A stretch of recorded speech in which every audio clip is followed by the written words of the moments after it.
എല്ലാവർക്കും നമസ്കാരം. ഞങ്ങൾ രണ്ടുപേരും ഇങ്ങനെ ഇരിക്കുന്നതിനൊരു പ്രത്യേക ഉദ്ദേശമുണ്ട് അല്ലേ? എന്താണത്? തിരുവനന്തപുരത്തിൻ്റെ ഒരു മഹോത്സവം നടന്നുകൊണ്ടിരിക്കുകയാണ്. മുറജപം നടന്നുകൊണ്ടിരിക്കുന്നു. അതുപോലെ ജാനുവരി 14 ലക്ഷദ്വീപുമാണ്. അതെ, 6 വർഷത്തിനൊരിക്കൽ 6 വർഷത്തിലൊരിക്കൽ വരുന്നതാണ്. അപ്പോൾ ഇപ്പോൾ എല്ലാവരും പത്മനാഭസ്വാമി ക്ഷേത്രം സന്ദർശിക്കുന്നതിലും ഒക്കെ മുഴുകിയിരിക്കുന്ന ഒരു അവസരമാണ്. അതെ, നമ്മളുമായിട്ട് അതിനെന്താ ബന്ധം? അതെ, ബന്ധം നമ്മുടെ പാട്ടും നമ്മുടെ എക്സാക്ട്ലി ധ്വനിയും എല്ലാം കൂടെ ചേർന്നിട്ടുള്ള. അതെ അതെ, ധ്വനി എന്ന ഗ്രൂപ്പ് ഞങ്ങൾ മ്യൂസിക് ഡിപ്പാർട്ട്മെൻറ്റ് കുറച്ച് പേർ ചേർന്ന് ഉണ്ടാക്കിയിട്ടുള്ള ഒരു ഗ്രൂപ്പാണ് ധ്വനി. അലുമിനി ഗ്രൂപ്പാണ്.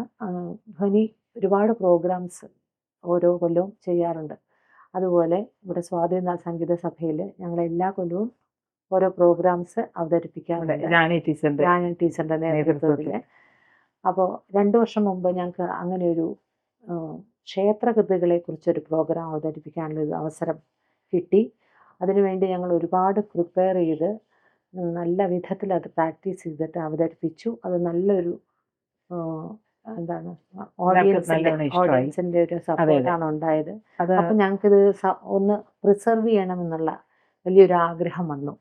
അതെ അതെ, ഈ ക്ഷേത്രകൃതികൾ എന്ന് പറഞ്ഞാൽ മഹാരാജാ സ്വാതി തിരുനാൾ കേരളത്തിൽ ഇങ്ങോളമുള്ള ക്ഷേത്രത്തിലെ ആരാധനാ മൂർത്തികളെക്കുറിച്ച് എഴുതിയ കൃതികളാണ്. അതിന് കുറച്ച് റെയറായിട്ടുള്ള കൃതികളും ഉണ്ട്.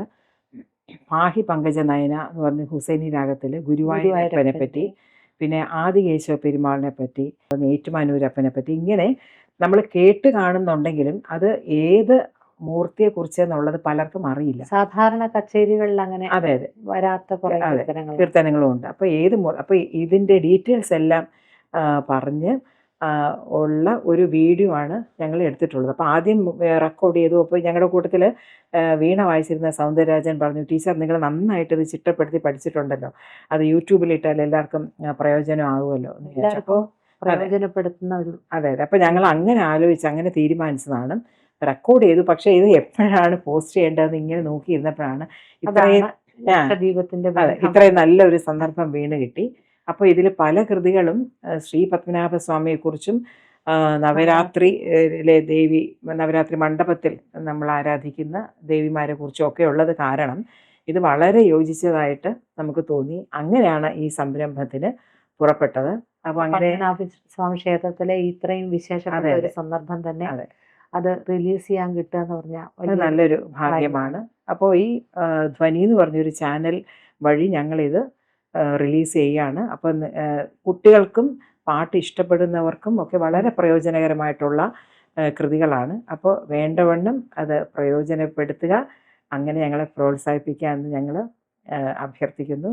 എല്ലാവർക്കും നമസ്കാരം.